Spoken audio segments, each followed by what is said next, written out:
নমস্কাৰ। শিল্পীয়ে যেতিয়া নিজেই কয় যে মোৰ কোনো জাতি নাই, মোৰ কোনো ধৰ্ম নাই, মোৰ কোনো ভগৱান নাই, কিন্তু সেই শিল্পীকে যেতিয়া অনুৰাগীসকলে ভগৱানৰ স্থান দিয়ে আৰু তেওঁকেই ভগৱানৰ ঈশ্বৰ প্ৰদত্ত এটা গুণ আছে বুলি ভাবি লৈ তেওঁক যেতিয়া প্ৰাৰ্থনা কৰে, আৰাধনা কৰে, সেয়া আন কোনো নহয়, সেয়া হৈ পৰে জুবিন গাৰ্গ। জুবিন দাৰ মৃত্যুৰ আজি 25টা দিন উকলিল আৰু আপোনালোকে টেলিভিশ্যনৰ পৰ্দাত এই অনুষ্ঠানটো চাওঁতে হয়তো 26টা দিন হ'ব আৰু এই 26টা দিনে জুবিন দাৰ ন্যায় দাবী কৰি প্ৰতিগৰাকী অনুৰাগী, পৰিয়ালৰ লোক আৰু অসমৰ সৰ্বস্তৰৰ জনতা এতিয়া হেঁপাহেৰে ৰৈ আছে যে প্ৰাণৰ শিল্পী, হৃদয়ৰ স্পন্দন জুবিন গাৰ্গে ন্যায় পাব। আৰু জনতাৰ মনৰ কথা জানিবলৈ, জনতাৰ মাজৰ ক্ষোভখিনি জানিবলৈ জনতাইনো জুবিন গাৰ্গক কিদৰে অনুধাৱন কৰিছে, অনুকৰণ কৰিছে আৰু কিদৰে মূল্যায়ন কৰিছে সেয়া জানিবলৈ অসম লাইভ 24 আমি এটা বিশেষ যাত্ৰা আৰম্ভ কৰিছোঁ। মই সুবন্ত মাধৱ বৰা আৰু মোৰ সৈতে আছে আমাৰ সহযোগী সম্পাদক জোনজ্যোতি দত্ত বৰা। আমি ভিডিঅ' জাৰ্নেলিষ্ট পৰাগক লৈ অসমৰ বিভিন্ন প্ৰান্তলৈ যাত্ৰা আৰম্ভ কৰিছোঁ জনতাৰ মনৰ কথা জানিবলৈ। আমি যদি 1 মিনিটৰ বাবে জুবিন গাৰ্গক ভগৱান বুলি তুলনা কৰোঁ বা ভগৱানৰ বা ঈশ্বৰৰ এটা অনুৰূপ বুলি ভাবোঁ বা সুৰৰ সাগৰ বা সুৰৰ ঈশ্বৰ বুলি ভাবোঁ, তেনেহ'লে এই জুবিন গাৰ্গে নিজৰ সৃষ্টি মায়াবিনী প্ৰাৰ্থনালৈ ৰূপান্তৰিত কৰিছে। আৰু সেই প্ৰাৰ্থনাৰ নামেৰেই আজি আমাৰ অনুষ্ঠানৰ নাম হৈছে মায়াবিনী ৰাতিৰ বুকুত। আমি প্ৰজ্ঞানগৰী নলবাৰীত আছোঁ। নলবাৰী জনতাৰ মনৰ কথা জানিবলৈ চেষ্টা কৰিম। মই প্ৰথমে জ্ঞানেন ছাৰক যিহেতু আমাৰ কাষত পাইছোঁ, আমি তেখেতৰ পৰা আৰম্ভ কৰিব বিচাৰিছোঁ। আমি এক মুহূৰ্তৰ বাবে জুবিন গাৰ্গক যদি ভগৱান বুলি ভাবোঁ, ঈশ্বৰৰ ভগৱান বুলি যদি ভাবোঁ, সুৰৰ ভগৱান বুলি যদি ভাবোঁ, তেনেহ'লে মায়াবিনী এতিয়া প্ৰাৰ্থনাত ৰূপান্তৰিত হৈছে। জুবিন দাৰ মৃত্যুৰ পিছত লাখে লাখে জনতা ৰাজপথলৈ ওলাই আহিল, যি এটা পৰিৱেশৰ সৃষ্টি হ'ল, তাৰ পাছতো আমি জুবিন দাৰ ন্যায় বিচাৰিবলগীয়া হোৱাটোৱে দুৰ্ভাগ্যজনক নহয়নে? নতুনকৈ কথা একো ক'বলগীয়া নাই। অসমৰ সাম্প্ৰতিক অসমৰ একমাত্ৰ সম্পদটো আমাৰ মাজৰ পৰা নোহোৱা হৈছে। ছিংগাপুৰত গৈ নোহোৱা হৈছে। কিয় নোহোৱা হ'ল, কেনেকৈ নোহোৱা হ'ল, কোনে নোহোৱা কৰিলে, আমাক সেই প্ৰশ্নটোৰ উত্তৰ লাগিব। তেখেত কি আছিল, জুবিন গাৰ্গ কি আছিল, আমি মৰ্মে মৰ্মে উপলব্ধি কৰিছোঁ। আমাক এইবিলাক 38%, 39% মিঠাতেল, ফটকা এইবিলাক আমাক নালাগে। আমাক এটাই কথা লাগে, জুবিন গাৰ্গ কেনেকৈ নোহোৱা হ'ল, জুবিন গাৰ্গক কোনে নোহোৱা কৰিলে আৰু জুবিন গাৰ্গক কিয় নোহোৱা হ'ল, সেই প্ৰশ্নটোৰ উত্তৰ অসমবাসীক লাগিব। আৰু আজি 25 দিন হ'ল আৰু 25 দিন হ'ল আজি জুবিন গাৰ্গৰ পত্নী আৰু জুবিন গাৰ্গৰ ভগ্নীয়ে আৰু 10টা দিনৰ সময় দিছে, 10টা দিনৰ সময় বান্ধি দিছে। আমি ভাবিছোঁ আমি আকৌ অসমৰ ৰাইজে 10টা দিন আমি বাট চাম, আমাক ন্যায় লাগিব, বেলেগ কোনো কথা নাই। অসমৰ সম্পদটোক নোহোৱা কৰিছে, কিয় নোহোৱা কৰিছে, কোনে নোহোৱা কৰিছে, সেই প্ৰশ্নটোৰ উত্তৰ আমাক লাগিব। ঠিক আছে ছাৰ, আমি আৰু কথা পাতিম, কিন্তু এইখিনিতে মই পৰাগক কেমেৰাটো অকণমান এফালে নিবলৈ অনুৰোধ জনাইছোঁ। আমি সুধা কণ্ঠৰ সন্মুখত লুইত কণ্ঠৰ কথা পাতি আছোঁ প্ৰজ্ঞানগৰী নলবাৰীত। গতিকে আমি অকণমান মনৰ কথাবোৰ জানিবলৈ চেষ্টা কৰিম, যিহেতু সকলোৱে বিভিন্ন ধৰণৰ অভিযোগ উত্থাপন কৰিছে। তাৰ পাছতো আমি বাৰে বাৰে উত্থাপন কৰিছোঁ, ছিংগাপুৰত যি হৈছিল সেয়া আমি জানিব লাগে, কি হৈছিল প্ৰকৃত তথ্যটো আমাক লাগে, তাৰ লগত কোন জড়িত, কি শাস্তি পায় সেইবোৰ আমাক নালাগে। শাস্তি পাব, কিন্তু আমাক প্ৰকৃতাৰ্থত কি হৈছিল সেইটো লাগে, নহয় জানো? নিশ্চয়। জুবিন গাৰ্গ অসমৰ জাতিসত্তাৰ এটা সত্তা আছিল। জুবিন গাৰ্গ অসমীয়াৰ স্বাভিমান আছিল, অসমীয়াৰ আৱেগ আছিল। আৰু জুবিন গাৰ্গৰ নোহোৱা শব্দটোৱে যেতিয়া আমাৰ মাজলৈ আহিছিল, তেতিয়া প্ৰতিজন অসমীয়াৰ হৃদয়ৰ স্পন্দন বন্ধ হৈ গৈছিল। আৰু তেনেকুৱা এজন প্ৰাণৰ শিল্পীৰ যেতিয়া মৃত্যু হোৱাৰ কথাটো আমাৰ মাজলৈ আহিব, এইটো কথা স্পষ্ট যে এই মানুহজনৰ, এই ভগৱান স্বৰূপ এজন সুৰৰ ভগৱানজনৰ কেনেকৈ মৃত্যু হ'ল, এই কথা অসমৰ ৰাইজে মৃত্যুৰ দিনটোৰ পৰা বিচাৰি আছে। আজিৰ তাৰিখলৈকে 25টা দিন হ'ল। আজিৰ তাৰিখলৈ কিন্তু জুবিন গাৰ্গৰ ন্যায়ৰ যি কথা, ন্যায় বিচাৰি মানুহ ৰাজপথলৈ ওলাই আহিবলৈ কথাটোৱেই কিন্তু আচলতে অসমীয়া জাতিৰ কাৰণে দুৰ্ভাগ্যজনক বুলি আমি অনুভৱ কৰিছোঁ আৰু প্ৰতিজনে অনুভৱ কৰিছে। আৰু আজিৰ তাৰিখলৈকে জুবিন গাৰ্গক ন্যায় দিব নোৱাৰা বিষয়টো অসম চৰকাৰখনৰ কাৰণে অতি লজ্জাজনক আৰু অতি ঘৃণনীয় কথা বুলি আমি অনুভৱ কৰিছোঁ, প্ৰতিজন অসমীয়া অনুভৱ কৰিছে। আজি আপোনালোকৰ জৰিয়তে আমি অসমৰ মাননীয় মুখ্যমন্ত্ৰী হিমন্ত বিশ্ব শৰ্মা ডাঙৰীয়াক আমি ক'ব বিচাৰিছোঁ যে জুবিন গাৰ্গক ন্যায় দিয়াৰ ক্ষেত্ৰত তেখেতসকলে যি ধৰণে আবুল তাবুল বকি আছে তেখেতে বিভিন্ন ধৰণে বিভিন্ন কথা বতৰা কৈ আছে ৰাইজক আভুৱা ভৰাৰ কথা বতৰা কৈ আছে এই কথা বতৰাবিলাক তেখেতে বাদ দিব লাগে এজন মুখ্যমন্ত্ৰীয়ে এজন অসমৰ সম্পদ জাতিৰ সম্পদ অসমীয়াৰ সত্তাক হেৰুৱা কথাটো তেখেতে কেনেকৈ মৃত্যু হ'ল সেই কথাটোৰ ওপৰত তেখেতে আচলতে দৃঢ়ভাৱে মনোযোগ দিব লাগিছিল কিন্তু সেই কথাটো আজি তাৰিখলৈকে তেখেতে কৰা নাই এইটো কথা স্পষ্ট হৈছে অসমীয়া ৰাইজে বুজিবলৈ বাকী নাই আমি আজি পুনৰবাৰ কৈছোঁ যে জুবিন গাৰ্গৰ ন্যায়ৰ কথাক লৈ যদি তেখেতে কোনোবা ক্ষেত্ৰত যদি অকণমানো আপোচ কৰে তেতিয়াহ'লে কিন্তু ইয়াৰ উত্তৰ কিন্তু অসমীয়া ৰাইজে অসমীয়া জাতি অসমীয়া মানুহে কিন্তু দিয়াৰ কাৰণে প্ৰতিটো ক্ষেত্ৰত ৰৈ আছে আমি আৰু একবাৰ কৈছোঁ যে জুবিন গাৰ্গৰ ন্যায় পাব লাগিব ইতিমধ্যে জুবিন গাৰ্গৰ ভগ্নী আৰু পত্নীয়ে কৈছে 10 দিন সময় বান্ধি দিছে ইতিমধ্যে ছ'চিয়েল মিডিয়াত এই কথা বতৰাবিলাক ওলাইছে তাৰপিছত 10 দিনৰ পিছত যদি 10 দিনৰ ভিতৰত যদি কিবা কাৰণত যদি ন্যায়ৰ কথাটো ন্যায় নাপায় ন্যায় কি হ'ব কি নহ'ব কি শাস্তি হ'ব কি নহ'ব এইটো পিছৰ কথা কিন্তু ন্যায় পাব লাগিব কি কথাত কি কেনেকৈ মৃত্যু হ'ল জুবিন গাৰ্গৰ ছিংগাপুৰত গৈ কোনে কাক কেনেকৈ তেখেতক মৃত্যুৰ মুখলৈ ঠেলি দিলে এই কথা বতৰাত কিন্তু অসমৰ ৰাইজে গম পাব লাগিব অন্যথাই কিন্তু অসমৰ ৰাইজ বহি নাথাকে অসমৰ ৰাইজ ৰাজপথলৈ ওলাই আহিব পুনৰবাৰ ৰাজপথলৈ ওলাই আহিবলৈ যাতে বাধ্য কৰে অসম চৰকাৰখনে তাৰ কাৰণে কিন্তু চকু দিব লাগিব আমি স্পষ্ট ঠিক আছে আৰু আমিও বাৰে বাৰে কৈ আহিছোঁ যে জুবিন দাই জাতি ধৰ্ম বৰ্ণ নিৰ্বিশেষে এখন অংকুৰিত অসমৰ কল্পনা কৰিছিল আৰু এগৰাকী জুবিন গাৰ্গে বাৰে বাৰে কৈছিল যে ৰাজনীতি নকৰিবা পলিটিক্স নকৰিবা বন্ধু বুলি তেওঁ গীতৰ জৰিয়তে ৰাজনীতি বেয়া পাইছিলোঁ বুলি মই এজন লেফটিষ্ট বা মই ছ'চিয়েলিষ্ট বুলি আচলতে বাৰে বাৰে তেওঁ উত্থাপন কৰিছিল আমাৰ সৈতে দীপক দা আছে আমি বহুতৰ পৰা মন্তব্য লৈছোঁ কিন্তু আপুনি যেহেতু সাংস্কৃতিক ক্ষেত্ৰখনৰ সৈতে জড়িত মই আপোনাৰ পৰা অকণমান গীতো শুনিম জুবিন দাক কেনেদৰে পোৱা হৈছিল আপোনাৰ জুবিনটো মোৰ খুব ভাল বন্ধু আছিলে মই প্ৰথম যেতিয়া পাইছিলোঁ মানে ৰিলেশ্যনটো কেনেকৈ মানে 93ত এটা ষ্টুডিঅ'ত মোৰ কম্প'জাৰ এটা গাইছিলে সবিতা শৰ্মাই তেতিয়াৰ পৰা খুব ভাল সম্পৰ্ক মানে 3 ঘণ্টামানৰ কাৰণে লগ পাইছিলোঁ লগ পাই মানে এনেকুৱা হ'ল মানে তাক যেন মই 4-5 বছৰৰ পৰা লগ পাইছোঁ এনেকুৱা এটা মই ফিল কৰিছোঁ সেই সময়ত সিদিনা গ'ল তাৰপিছৰ পৰা গম পালে ময়ো মিউজিচিয়ান ময়ো কম্প'জ কৰোঁ খুব এটা ভাল সম্পৰ্ক হ'ল আৰু মোৰ মানে এই জাৰ্ণিটোত মানে জুবিনে মানে বহুত যেনেকৈ বেলেগক যেনেকৈ সহায় কৰে মোকো ঠিক তেনেকৈ সহায় কৰিছে আৰু বহুত কাম আমি একেলগে কৰিছোঁ কিন্তু মই 2001 মানলৈকে কণ্টিনিউ আছিলোঁ তাৰপিছত মানে মই এটা চেনেলত সোমালোঁ সেনেকৈ লগ পাওঁ মানে মোৰ তাৰ লগত কোনো প্ৰফেশ্যনেল ৰিলেশ্যন নাছিলে আমি বন্ধুৰ দৰে আছিলোঁ বাৰে মৰাৰ আজি 2 মাহ আগতো এৰাতি তাৰ লগত আছোঁ বহুত কথা পাতিছোঁ আৰু বহুত তাৰ মানে সপোন আছিলে মানে এই চিনেমাখনৰ পিছত কি কৰিব সেইবিলাক কথা কি কৈছিলে আপোনাক তেনেকুৱা কিবা কৈছিলে নেকি যে ৰৈ ৰৈ বিনালেৰ পিছত তেওঁ কি সপোন এইটো প্ৰথমতে মোক মাতিলে 6টামান বজাত লগ পালে গণেশগুৰিত লগ পাই ক'লেতো আহ মোৰ তাত মই ভাবিছিলোঁ ইয়াৰ তাত গ'লে মোৰো অলপ শাৰীৰিক প্ৰব্লেম আছে গতিকে মই ভাবিছিলোঁ ইয়াৰ তাত গ'লে মোৰ ৰাতিপুৱা হ'ব মই নোৱাৰোঁ গতিকে তাক এনেই কৈ দিছিলোঁ মই যাম দিয়া বুলি কিন্তু যেতিয়া সি 8-10-15 মানত ফোন কৰিছে মোক তই আহিবি মোৰ তাত তেতিয়া মানে মোৰ পাগল হৈ গ'লোঁ ইয়াৰ ইমান মনত থাকে গ'লোঁ গৈ ফাৰ্ষ্ট কথা সি মোক গোটেই ৰৈ ৰৈ বিনালে এখনৰ তেতিয়ালৈকে বেকগ্ৰাউণ্ডৰ কাম ইমান কৰা নাই গানবিলাক দেখালে মানে অডিঅ'টো শুনিলোঁ মানে ভিডিঅ' মই চোৱা নাই দেখা নাই ভিডিঅ' তেতিয়ালৈকে এডিটিং হৈ আছিলে বুলি কৈছিলে কিন্তু গানবিলাক অলপ বেলেগ কৰিলে মানে আগৰ গানটো ৰৈ ৰৈ বিনালে যিটো আমি 1998ত কৰিছে সেইটোও মই আছিলোঁ তাত তেতিয়া 1998ত যেতিয়া ৰৈ ৰৈ বিনালে কৰিছিলে গোটেই ৰাতি ৰৈ ৰৈ বিনালে এখন XP80 মানে 7 অক্টোবৰ কিবৰ্ড এখন আছিলে গোটেই মেলোডি ছেকশ্যন ৰিডিম ছেকশ্যন লেখা সুৰ কৰা তাত অকল মানে গীটাৰখন বজাইছিলে কল্যাণ বৰুৱাই মানে সেই গানটোৰ গইনালৈ বা সেই গানটো ৰৈ ৰৈ বিনালে বুলি চিনেমাখন কৰিলে নতুন ভাৰ্চনটো শুনিলোঁ খুব ভাল লাগিলে ৰাতি 1-2টামান বজাত আমি ষ্টুডিঅ'ৰ পৰা ওপৰত গ'লোঁ ওপৰত গৈ মই খুব ধেমালি কৰি আছিলোঁ আমাৰ মানে বন্ধুবৰ্গৰ মাজত যিটো চলে আৰু বহুত কথা পাতিলোঁ পাতি কৈছে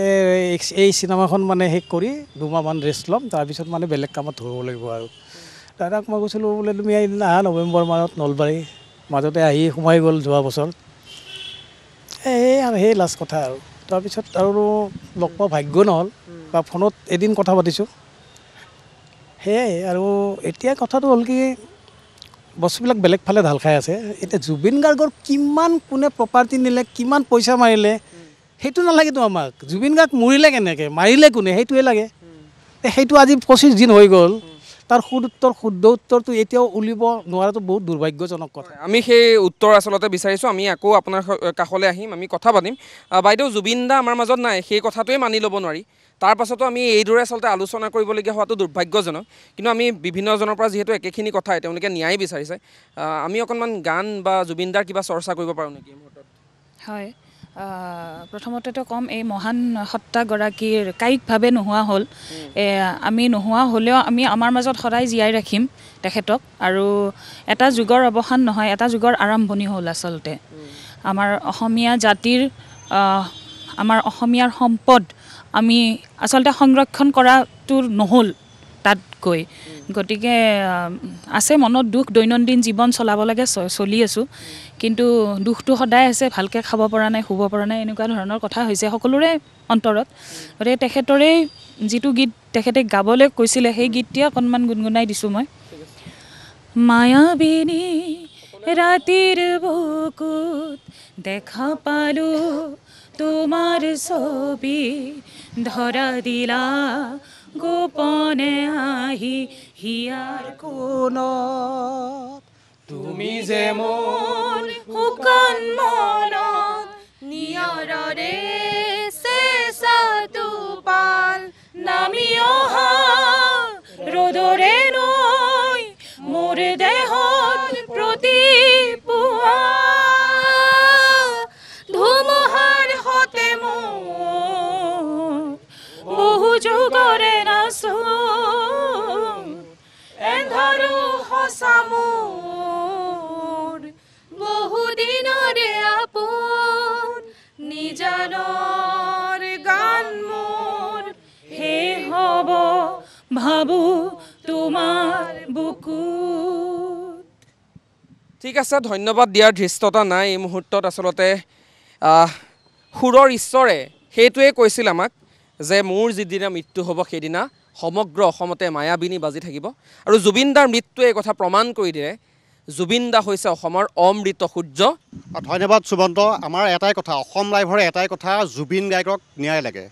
জুবিন গাৰ্গক ন্যায় আমাক লাগিবই আৰু এই উদ্দেশ্যতে আমি যিহেতু আজিৰ পৰা আমি অসম জুৰি আগবাঢ়িছোঁ জুবিন গাৰ্গক ন্যায় প্ৰদানৰ ক্ষেত্ৰত গতিকে আমি বিভিন্ন অঞ্চললৈ যাম আমি আজি প্ৰজ্ঞানগৰী নলবাৰীত আছোঁ ইতিমধ্যে সুমন্তই বিভিন্নজন ব্যক্তিৰ সৈতে কথা বতৰা পাতিলে সকলোৱে কথা কৈছে যে জুবিন গাৰ্গক ন্যায়ৰ ক্ষেত্ৰত আমাৰ উদ্দেশ্যটো হ'ল যে জুবিন গাৰ্গক ন্যায় লাগে আমি সেই ন্যায়ৰ কথা পাতিম কিন্তু জুবিন গাৰ্গক ন্যায় দিয়াৰ ক্ষেত্ৰত কোনখিনিত বিফলতা হৈছে চৰকাৰ কিয় বিফলতা হৈছে বা যিবোৰ তদন্তকাৰী সংস্থা আছে সেই সংস্থাবোৰে কিয় ভালদৰে তদন্ত কৰা নাই আমি এই বিষয়ত কথা পাতিম আৰু তাৰ লগতে আমি যিহেতু জুবিন গাৰ্গৰ অনুৰাগী সকলো আছে ইয়াত ছাত্ৰ ছাত্ৰীসকলো আছে সকলোৱে জুবিন গাৰ্গক ভাল পায় জুবিন গাৰ্গৰ গীত শুনি একাংশ ডাঙৰ হৈছে তেওঁলোকে যৌৱন পাৰ কৰিছে কিশোৰ পাৰ কৰিছে আৰু বৰ্তমান সময়লৈকে পাৰ কৰিছে আৰু এইখিনিতে আমি নক'লে হয়তো ভুল হ'ব যে আমিও কিশোৰ কালৰ পৰা বৰ্তমান সময়লৈকে জুবিন গাৰ্গৰ সেই মোহময় গীতবোৰ শুনি ডাঙৰ হৈছোঁ আমাৰ আহিছোঁ দুজন ছাত্ৰ আছে পুনৰতে তোমালোকৰ পৰিচয়টো জানি লওঁ মই নলবাৰী মহাবিদ্যালয়ৰ ছাত্ৰ মই প্ৰথম বৰ্ষৰ ছাত্ৰ গতিকে জুবিন দা আকস্মিকভাৱে আমাৰ পৰা হেৰাই গ'ল এতিয়া আমি ন্যায়ৰ দাবীত গোটেই ৰাজ্যজুৰি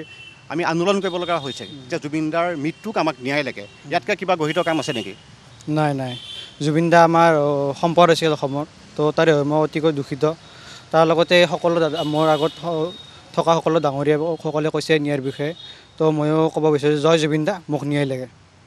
আৰু এজন ছাত্ৰ আছে তোমাৰ পৰিচয়টো জানি ল'ম নমস্কাৰ মোৰ নাম অৰুণা শৰ্মা মই নলবাৰী মহাবিদ্যালয়ৰ তৃতীয় ষাণ্মাসিকৰ ছাত্ৰ আৰু এই ক্ষেত্ৰত আচলতে আজি নিজকে এজন অসমীয়া হিচাপে অসমৰ এগৰাকী সম্পদ স্বৰূপ তেখেতৰ ন্যায় বিচাৰি বাৰম্বাৰ চৰকাৰৰ ওচৰত ক্ষমা প্ৰাৰ্থনা কৰিবলৈ আচলতে আজি সঁচাকৈ লজ্জিত হৈছোঁ আজি প্ৰায় 25টা দিন উকলি গ'ল আৰু আজিও আমাৰ প্ৰাণৰ শিল্পীগৰাকীয়ে ন্যায় পোৱা নাই সেই যি দুজন ব্যক্তিক চৰকাৰে আমাক দেখুৱাই হয়তো গ্ৰেপ্তাৰ কৰিছিল তেওঁলোকৰ ওপৰত বিভিন্ন ধৰণৰ তথ্য উলিয়াবলৈ চেষ্টা কৰা বুলি কৈছিল সেই তথ্য আজিলৈ আমাৰ ৰাইজৰ ওচৰত মুকলি কৰা নাই গতিকে আচলতে চৰকাৰক এটা কথা মই ক'ব বিচাৰোঁ যে যদি তেওঁলোকে ভাবিছে যে অসমৰ ৰাইজে দিন বাগৰিলে এই ঘটনাটো পাহৰি যাব সকলো শান্ত হৈ যাব তেতিয়াহ'লে তেওঁলোকে এইটো ভুল ভাবিছে অসমৰ ৰাইজে সেই 19 ছেপ্টেম্বৰৰ দিনৰে পৰা আজিলৈ চিঞৰি আছে যে জুবিন দাক ন্যায় লাগে আৰু আগলৈও যেতিয়ালৈ জুবিন দাই ন্যায় নাপাব তেতিয়ালৈ অসমৰ ৰাইজ চিঞৰি থাকিব সেই ক'ব বিচাৰোঁ মই ধন্যবাদ পাণৰ শিল্পী গানৰ শিল্পী জুবিন দা আমাৰ মাজৰ পৰা হেৰাই যোৱা আজি 25টা দিন উকলি গ'ল গতিকে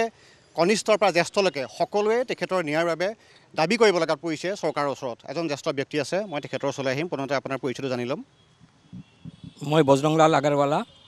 নলবাৰীৰ জ্যেষ্ঠ সাংবাদিক আৰু চৰকাৰী পেঞ্চন প্ৰাপক সাংবাদিক মই। গতিকে আমি এতিয়া জুবিনদাৰ ন্যায় প্ৰসংগত আমি একগোট হৈছোঁ, আপুনি এই প্ৰসংগত কি ক'ব? আচলত আমাৰ দুৰ্ভাগ্য যে আমি জুবিনৰ ক্ষেত্ৰত ন্যায় খুজিব লগা হৈছে, চৰকাৰক দাবী কৰিব লগা হৈছে, আমি ৰাস্তা ঘাটে ওলাই আহিব লগা হৈছে ন্যায়ৰ কাৰণে। সেইটো আমাৰ দুৰ্ভাগ্য, ইয়াতকৈ বেছি ডাঙৰ দুৰ্ভাগ্য আমাৰ অসমবাসীৰ সেইটো হ'ব নোৱাৰে, কিন্তু ইয়াতকৈ বেছি। ধন্যবাদ। পাণৰ শিল্পীগৰাকীক হেৰুৱাই যেনেদৰে আমাৰ অসমবাসী মৰ্মাহত হৈ উঠিছিল, তেনেদৰে পাণৰ শিল্পীগৰাকীক ন্যায়ৰ বাবে, ন্যায়ৰ দাবীৰ বাবে সকলোৱে একেলগে উচ্চাৰণ কৰিব লগা হৈছে যে এইগৰাকী শিল্পীক ন্যায় দিয়ক। মৃত্যু কেনেদৰে হ'ল সেই কথাটো আমাক লাগে, এই মুহূৰ্তত মৃত্যু কেনেকৈ হ'ল জুবিন গাৰ্গৰ সেই কথা লাগে। তদন্ত প্ৰক্ৰিয়া চলি থাকিব, আৰু যি ধৰণে তদন্ত প্ৰক্ৰিয়া CIT আৰম্ভ কৰিছে আমি দেখিছোঁ যে অনন্ত কাললৈ চলি থাকিব, কেতিয়াও যেন শেষ নহ'ব তেনেকুৱা এটা পৰ্যায় পাইছেগৈ। কিন্তু ইয়াৰ মাজতে জুবিন গাৰ্গৰ সেই মৃত্যুৰ ৰহস্য উদ্ঘাটন কৰিব লাগিব নিশ্চিতভাৱে, নহয় জানো? নিশ্চয়। মোৰ নাম বিশ্বজিৎ। আমি বেলেগ একো নাজানো, ছিংগাপুৰত যিটো ঘটনা ঘটিছে সেইটোৰ প্ৰথম কথা আমাক এতিয়া ন্যায়টো লাগে। তাত কোনে কাক কি কেনেকৈ ধৰণত মাৰিছে সেইটো এইবিলাক আমি নাজানো। প্ৰথম কথা জুবিন দাক লৈ ৰাজনীতি হ'ব নালাগে। প্ৰথম কোনো ধৰণৰ তেলৰ কিবা হোৱাৰ এইবিলাক আমাক প্ৰয়োজন নাই, আমাক লাগে এতিয়া ন্যায়, অনলি ফৰ জাষ্টিছ, বেলেগ একো নাই। ধন্যবাদ। ঠিক আছে, জুবিন দাক লৈ ৰাজনীতি হ'ব নালাগে এই কথাটো কিন্তু সমস্যাৰে কৰি আছিল, আৰু জুবিন দাই নিজেই কৈছিল মই ৰাজনীতিক বেয়া পাওঁ। তেখেতে যেনেদৰে জাতি ধৰ্মৰ কথা তেওঁ ভেদে ভেদ আনিব বিচৰা নাছিল, আৰু ঠিক একেদৰে ৰাজনীতিক খুব সাংঘাতিকভাৱে বেয়া পাইছিল। কি ক'ব? কিন্তু ৰাজনীতি চলি আছে জুবিন দাৰ প্ৰসংগত। হয়, আচলতে অতি দুখৰ কথা যে জুবিন দাৰ কাৰণে আজি আমি ন্যায়ৰ কাৰণে আমি আজি সমবেত হ'ব লগা হৈছে। তাতকৈ ডাঙৰ কথা যে যিটো ঠাইত আচলতে জুবিন দাৰ মৃত্যু হৈছিল সেই ঠাইলৈকে কি কাৰণত এই SITখন গঠন কৰি দিলে, CBI আছে,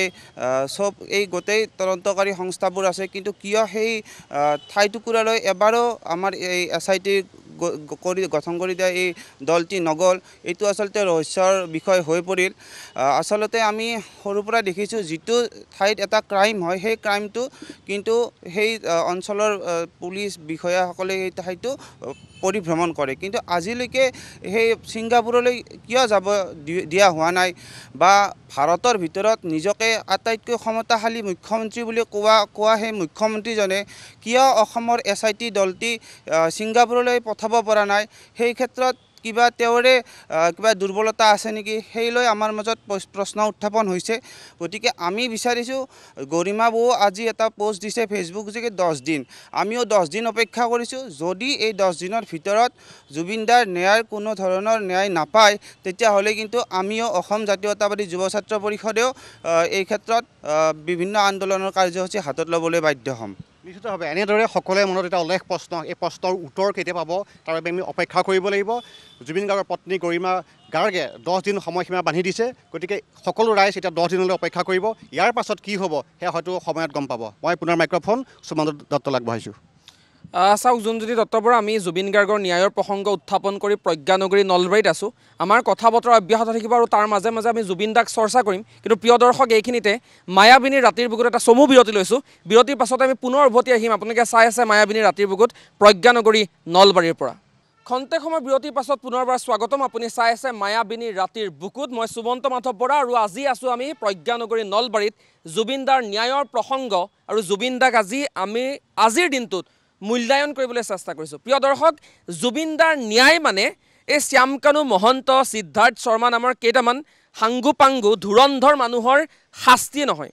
জুবিন দাৰ ন্যায় হ'ব তেতিয়া প্ৰজন্মৰ পৰা প্ৰজন্মলৈকে জুবিন দা নামৰ এই সত্তাটোক যেতিয়া আমি লৈ ফুৰিব পাৰিম, কঢ়িয়াই ফুৰিব পাৰিম। জুবিন দাক জীয়াই ৰাখিবলৈ আমি কি কৰিম, চৰকাৰখনে কি কৰিব, চিলেবাছত জুবিন দাক কিদৰে সন্নিৱিষ্ট কৰা হ'ব, ক'ত কিদৰে প্ৰতিমূৰ্তি নিৰ্মাণ কৰা হ'ব। কেৱল প্ৰতিমূৰ্তিত জুবিন দা জীয়াই নাথাকে। জুবিন দাক জীয়াই ৰাখিবলৈ হ'লে প্ৰতিগৰাকী স্বাভিমানী অসমীয়াই জুবিন দা নামৰ সত্তাটো বুজি পাব লাগিব। আৰু এই জুবিন দাই প্ৰজন্মৰ পৰা প্ৰজন্মলৈকে প্ৰতিটো স্তৰৰ জনতা, সেয়া লাগিলে VIP হওক, VVIP হওক,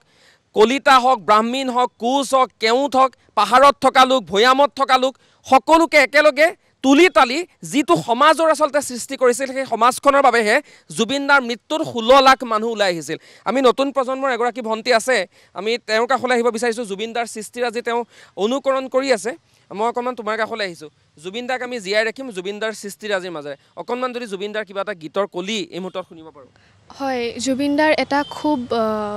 ভাল আৰু খুব মানে ভাল গীত এটা আছে, তেওঁৰ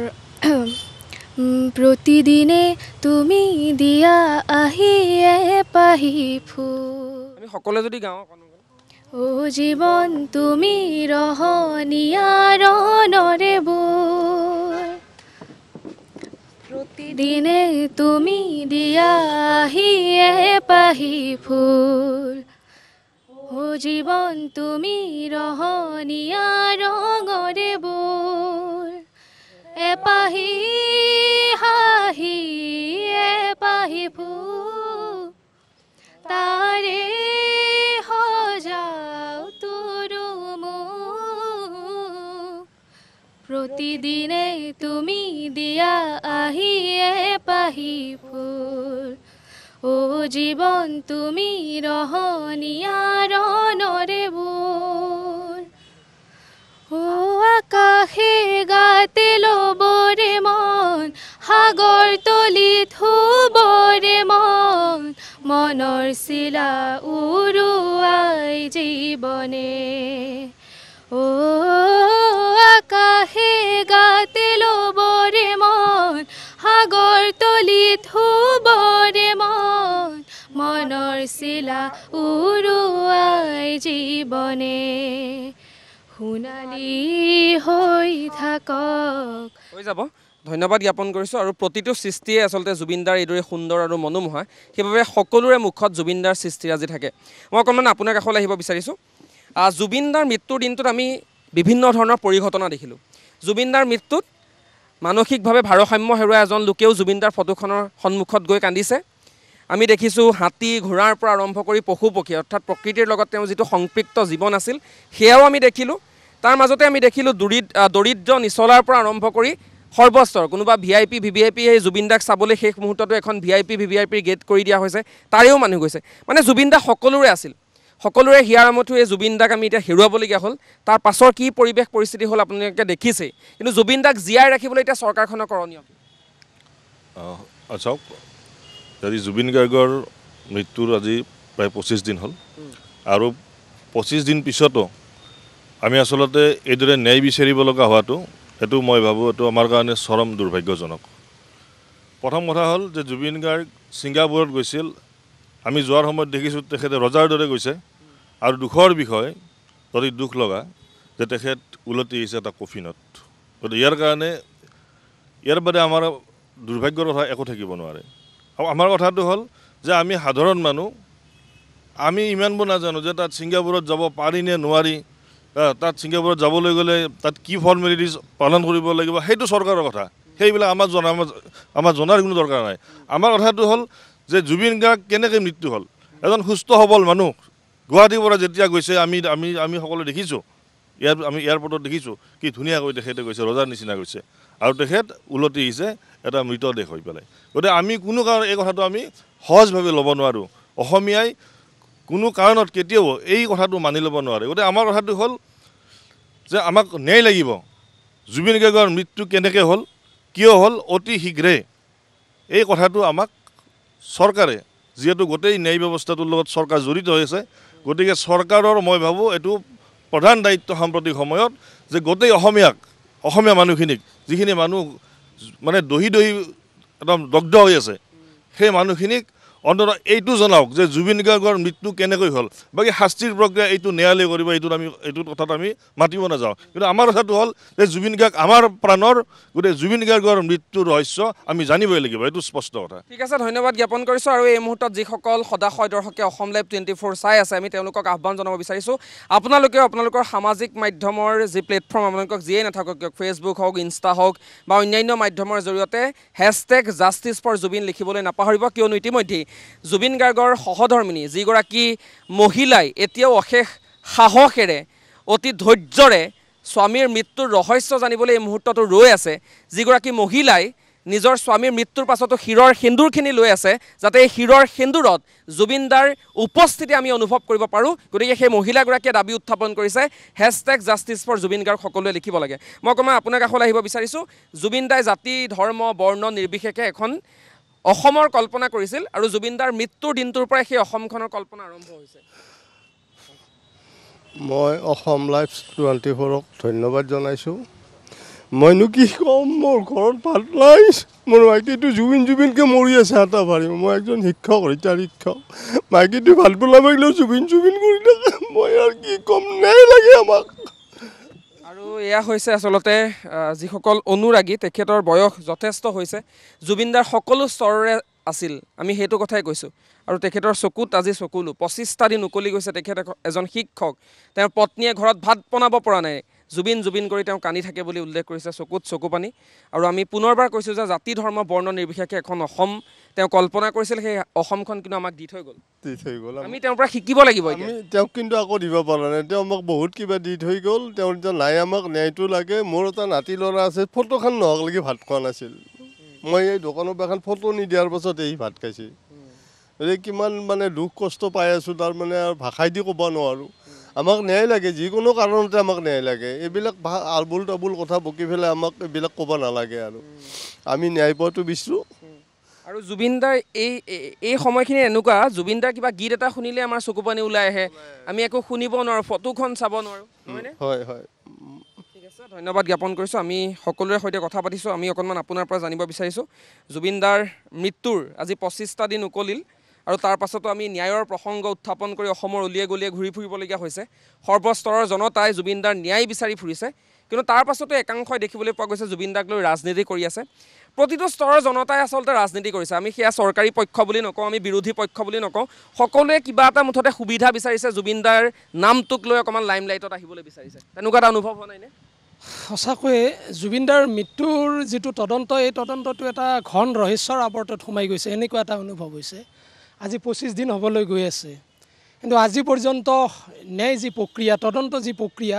তাৰ কোনো গতি লগা নাই যে আমাৰ অনুভৱ হয় আৰু আমি আটাইতকৈ বেছিকৈ আশ্চৰ্য প্ৰকাশ কৰিছোঁ যে জুবিন গাৰ্গ ছিংগাপুৰত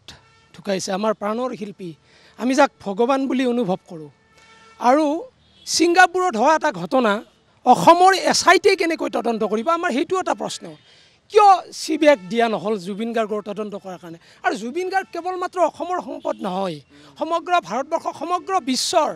বিশ্ব বৰেণ্য শিল্পীলৈ ৰূপান্তৰিত হৈছে জুবিন গাৰ্গ আৰু জুবিন গাৰ্গৰ আমি জীয়াই থকা অৱস্থাত অসমখনে কি পাইছোঁ কি নাপাইছোঁ আজি চাৰিওফালে এই কথাটো চৰ্চা হৈছে কিন্তু মৃত্যুৰ পিছতো যে সমগ্ৰ বিশ্বৰ সন্মুখত বিশ্বৰ মূলকত যে অসম বুলি এখন ৰাজ্য আছে এই কথাটো কিন্তু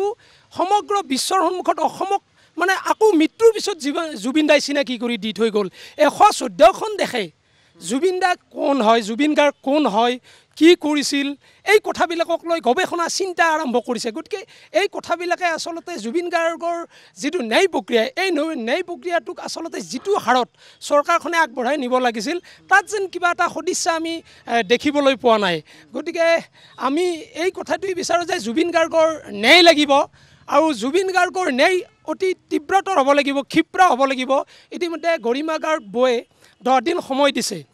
গতিকে এই 10 দিনৰ ভিতৰত কি হয় দেখা যাক আমি সদৌ অসম ছাত্ৰ সন্থাই ইতিমধ্যে অহা কাইলৈৰ পৰা আমি আকৌ কাৰ্যসূচী ঘোষণা কৰিছোঁ আমাৰ কথা স্পষ্ট জুবিন গাৰ্গৰ হত্যাৰ গোচৰৰ সৈতে জড়িত প্ৰতিগৰাকী অভিযুক্তৰ ওপৰত সম্পূৰ্ণৰূপে বিচাৰ হ'ব লাগিব এছআইটি নহয় চিবিআইক দিয়ক তদন্তৰ বিষয়টো আৰু সম্পূৰ্ণৰূপে আমি দুখন ৰাষ্ট্ৰৰ মাজত এটা যদি আইনগত এটা যিকোনো বিবাদ থাকে তেনেহ'লে আমি যিটো মিউচুৱেল লিগেল থ্ৰেটি আছে এটা এছিষ্টেণ্ট থ্ৰেটি মিউচুৱেল লিগেল এমএলএটিৰ কথা আমি হয় গতিকে সেই থ্ৰেটি অনুযায়ী ছিংগাপুৰত আচলতে মৃত্যুৰ 2 দিন পিছত হ'লেও 2-3 দিন পিছত হ'লেও ছিংগাপুৰলৈ কিন্তু আমাৰ তদন্তকাৰী বিষয়া যাব লাগিছিল আমাৰ কাৰণে অসমবাসীৰ কাৰণে দুৰ্ভাগ্যৰ বিষয় তদন্ত অসমত কৰিলে কিবা জানো হ'ব আমি কেতিয়াও এই কথাটো আমি আশা কৰিব নোৱাৰোঁ অসমত তদন্ত চলাই জুবিন গাৰ্গৰ মৃত্যুৰ একো লাভ নাই গতিকে প্লেচ অফ অকাৰেঞ্চত যাব লাগিব তাতে স্কেটছ মেপ তৈয়াৰ কৰিব লাগিব আৰু সেই অটখন কোনে চলাইছিল বিভিন্ন কথা আছে ইয়টখন কোনে চলাইছিল তেখেতৰ ইয়টত থকা এতিয়া প্ৰবাসী অসমীয়া সংখ্যা বৃদ্ধি পাইছে প্ৰথমে 7জন বুলি কৈ আমি সাউদি থাকিলোঁ এতিয়া আৰু 3জন ওলাইছে এতিয়া 10জন হ'ল দুখৰ মই কৈছোঁৱে যে মুখ্যমন্ত্ৰীৰ জুবিন গাৰ্গৰ মৃত্যুৰ তদন্ত সম্পৰ্কত যিটো তেখেতৰ ভূমিকা এই ভূমিকাটো খুব ৰহস্যজনক হৈ পৰিছে দিন যায় মানে ইমান পাতল আৰু ৰুচিহীন কথা ক'বলৈ মানুহজনে আৰম্ভ কৰিছে অসমৰ ৰাইজে সাম্প্ৰতিক সময়ত বিচাৰি আছে কি এই কথাটো বুজিব লাগিব অসমৰ ৰাইজৰ হৃদয়ৰ স্পন্দনত কি বাজি আছে এই কথাটো বুজিব লাগিব জুবিন গাৰ্গৰ পত্নীৰ হৃদয়ত কি বাজি আছে এই কথাটো মুখ্যমন্ত্ৰীগৰাকীয়ে ভাবিব লাগিব কাৰণ যিহেতু মুখ্যমন্ত্ৰীগৰাকীয়ে গৃহ বিভাগৰ দায়িত্ব আছে তেখেতে কেন্দ্ৰীয় চৰকাৰৰ এই জুবিন গাৰ্গৰ মৃত্যুৰ ঘটনা সন্দৰ্ভত কেন্দ্ৰীয় চৰকাৰৰ প্ৰতিক্ৰিয়া কি কেন্দ্ৰীয় চৰকাৰে কেনেধৰণৰ ভূমিকা ল'ব বিচাৰে মুখ্যমন্ত্ৰীয়ে ক'লে নহ'ব কেন্দ্ৰীয় চৰকাৰৰ এটা গৃহমন্ত্ৰী আছে প্ৰধানমন্ত্ৰী আছে জুবিন গাৰ্গটো কেৱল মাত্ৰ অসমৰে সম্পদ নাছিলে সমগ্ৰ ভাৰতবৰ্ষৰ আছিল সমগ্ৰ বিশ্বলৈ পৰ্যবেক্ষিত হৈছে তেখেত যে সমগ্ৰ পৃথিৱীৰে এটা সম্পদ আছিল গতিকে জুবিন গাৰ্গৰ মৃত্যুৰ তদন্ত SITৰ পৰিৱৰ্তে আচলতে বেলেগক প্ৰথমেই দিয়াৰ প্ৰয়োজন আছিল কি কাৰণত কি ৰহস্য আৱৰ্তত ৰাখি এনেধৰণৰ তদন্ত প্ৰক্ৰিয়াটোত গাফিলতি হৈছে গোটেই তদন্ত প্ৰক্ৰিয়াটো বুমেৰাং কৰিবলৈ বিচাৰিছে এইটো অসমৰ ৰাইজে জানিব বিচাৰে গতিকে মৃত্যুৰ আমাক তদন্ত লাগিব আৰু ন্যায় লাগিব এইটো স্পষ্ট কথা ঠিক আছে ধন্যবাদ জ্ঞাপন কৰিছোঁ আমি জুবিনদাৰ যি সমূহ সৃষ্টিৰাজি আছে সেয়াও আচলতে মূল্যাংকন কৰিব লাগিব অকণমান তোমাৰ কাষলৈ আহিছোঁ প্ৰজন্মৰ পৰা প্ৰজন্মলৈ প্ৰতিটো স্তৰৰ জনতাই জুবিনদাক আচলতে জীয়াই ৰাখিব লাগিব জুবিনদা যে আমাৰ মাজত নাই এতিয়াও বিশ্বাস হয়নে ক'ৰবাত নহয় ক'ৰবাত যে জুবিন গাৰ্গ এতিয়াও তেওঁৰ গীতৰ সৃষ্টিৰাজিৰ মাজেৰে যে জীয়াই আছে মানে মানুহজন যে নাই সেনেকুৱা আজিলৈকে লগা নাই তেওঁৰ গানৰ মাজেৰে হওক বা তেওঁক মানুহে দিয়া শ্ৰদ্ধাৰে তেওঁ সদায় আমাৰ মাজত জীয়াই আছে থাকিব আৰু আমি জীয়াই ৰাখিব লাগিব ঠিক আছে ধন্যবাদ জ্ঞাপন কৰিছোঁ আমি সকলোৰে সৈতে কথা পাতিম মই অকণমান আপোনাৰ কাষলৈ আহিব বিচাৰিছোঁ আচলতে জুবিনদাৰ মৃত্যুৰ আজি 25টা দিন আমি সকলোৱে ন্যায়ৰ প্ৰসংগ উত্থাপন কৰি আছোঁ কিন্তু মানুহজনক আমি কিদৰে জীয়াই ৰাখিম চৰকাৰীভাৱে কি কৰিব আমিনো কি কৰিম কেনেদৰে জীয়াই ৰাখিম তাৰ কিন্তু মূল্যাংকন এই মুহূৰ্তলৈকে হোৱা নাই আমি ন্যায়ৰ দাবী উত্থাপন কৰাৰ সমান্তৰালভাৱে মানুহজনক জীয়াই ৰখাৰ যিটো মূল্যাংকন সেয়াও কিন্তু কৰিব লাগিব এইটোতো হয় একচুৱেলি তেখেতে জীয়াই থকাৰ কাৰণে বা জীয়াই ৰখাৰ কাৰণে আমাৰ সমাজে গোটেই মানুহখিনি এতিয়ালৈকে ইনিচিয়েটিভ লৈছে যে চৰকাৰৰ প্ৰতিটো পদক্ষেপে আমাৰ সন্দেহজনক হৈ গৈ আছে লাহে লাহে আপুনি যদি চাব যায় প্ৰতিটো কথাই প্ৰতিটো কামেই তেখেতে সস্তীয়াভাৱে লৈছে সস্তীয়া কথা কিছুমান কৈ পেলাই মাইণ্ডটো ডাইভাৰ্ট কৰিব লৈছে নেকি আচৰিত হৈছোঁ আমি কথাবিলাকত জুবিনক লৈ পেলাই ইমান দিন এনেকৈ আন্দোলন কৰিব লাগি থকাটো আপোনালোকে এনেকৈ অনুষ্ঠান পাতি থাকিব লগাটো বিৰাট ডাঙৰ কথা ৰহস্যৰ কথা হৈছে বৰ দুখৰ কথা হৈছে সেইকাৰণে কৈছোঁ কি চৰকাৰে এইটো ক্ষেত্ৰত ক্ষিপ্ৰতাৰে এইটো কাম আৰম্ভ কৰক যাতে আমাৰ অন্তৰে শান্তি পায় গোটেই আপুনি জানে প্ৰতিটো প্ৰজন্মই প্ৰতিটো পৰিয়ালৰ একোজন সদস্য নোহোৱা যেন সকলোৰে অনুভৱ হৈছে যেনেকৈ শুব পৰা নাই খাব পৰা নাই তেখেতে বাইদেউটো যেনেকৈ কৈছে সকলোৰে সেনেকুৱাই অৱস্থা হৈছে তেখেতক ন্যায় দিব লাগে আৰু তেখেতক প্ৰত্যেকটা আমাৰ যিটো তাত মৃত্যুৰ যিটো সমাধিস্থ বনাইছে সেইটো আমাৰ শংকৰদেৱ যে আছে কলাক্ষেত্ৰ যে আছে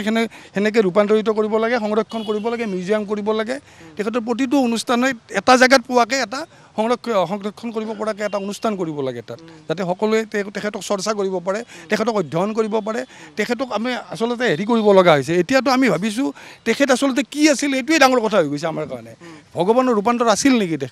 তেখেতক এতিয়া ৰিচাৰ্চ কৰিব লগা হৈ গৈছে সেনেকুৱা পৰ্যায়ৰ মানুহ এজনক ইমান নেগলিজেঞ্চি কৰিছে চৰকাৰখনে আমি নিজেই দুখ পাইছোঁ খুব ক'বৰ ভাষা নাই ঠিক আছে ধন্যবাদ জ্ঞাপন কৰিছোঁ আৰু প্ৰিয় দৰ্শক আমি বাৰে বাৰে এটা কথা উত্থাপন কৰিব বিচাৰিছোঁ যদিও জুবিনদাই কৈছিল যে মই ভগৱান নামানো মই মুক্ত মই কাঞ্চনজংঘা কিন্তু বৰ্তমান পৰিস্থিতিটো এনেকুৱা এটা পৰ্যায়লৈকে গৈছে তাৰ পিছত ক'ৰবাত নহয় ক'ৰবাত তেখেত যে অন্ততঃ ভগৱানৰ দূত হ'লেও আছিল সেই কথা স্পষ্ট কিয়নো কোনো লোকৰ সমাধিত এতিয়াও যদি আপুনি নিশা সোণাপুৰলৈ যায় 10,000ৰো অধিক বন্তি তাত জ্বলি আছে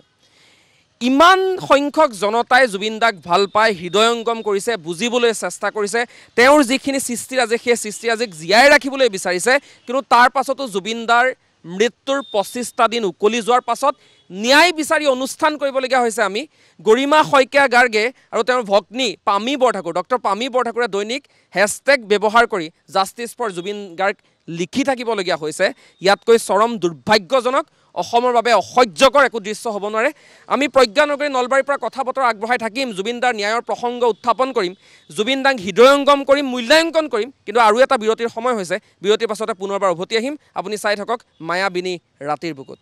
খন্তেক বিৰতিৰ পাছত পুনৰবাৰ স্বাগতম আপুনি চাই আছে অসম লাইভ 24ৰ বিশেষ অনুষ্ঠান মায়াবিনী ৰাতিৰ বুকুত আৰু আজি আমি আছোঁ প্ৰজ্ঞানগৰী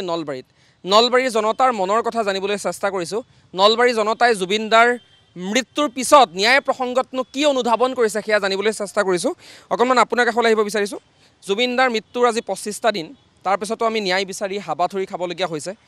পত্নী গৰিমা শইকীয়া গাৰ্গে এতিয়াও আচলতে মৰ্মে বিচাৰিছে তেওঁৰ স্বামীৰ কি হৈছিল সেয়া অন্ততঃ তেওঁ জানক কি ক'ব বিচাৰিব এই মুহূৰ্তত হয় জুবিন গাৰ্গ আচলতে আছিল আমাৰ সমগ্ৰ অসমীয়াৰ কাৰণে এটা মানৱদৰদী সত্তা গতিকে সেই মানৱদৰ্দী সত্তাটোৰ প্ৰতি স্বাভাৱিকভাৱে সমগ্ৰ অসমবাসীৰ আৱেগ আছে, অসমবাসীয়ে ন্যায় বিচাৰে। আৰু কথাটো হ'ল বিভিন্ন প্ৰসংগত যদি আমি চাওঁ তেতিয়াহ'লে প্ৰসংগবিলাক আৱেগ আৰু বাস্তৱ দুইটা প্ৰসংগৰ আমি সমান্তৰালভাৱে চাব লাগিব। আৰু আৱেগিকভাৱে যদি চোৱা যায় নিতান্তই এইটো কথা সত্য যে আমি জুবিন গাৰ্গৰ প্ৰতি আমাৰ যি আৱেগ সেই আৱেগ কাহানিও শেষ নোহোৱা আৱেগ। কাৰণ শিল্পী মৃত্যু হ'ব পাৰে কিন্তু শিল্পৰ মৃত্যু নহয়। আৰু সমান্তৰালভাৱে বাস্তৱিক প্ৰেক্ষাপটত যদি চোৱা যায় তেতিয়াহ'লে জুবিনদাই সদায় কৈছিলে যে পলিটিক্স নকৰিবা বন্ধু। গতিকে আমি সকলোৱে এটা একমুখে সকলোৱে বিচৰা উচিত যে জাষ্টিছ ফৰ জুবিন গাৰ্গ এইটো আমাৰ সকলোৰে আত্মাৰ আহ্বান, হৃদয়ৰ স্পন্দন হ'ব লাগিব।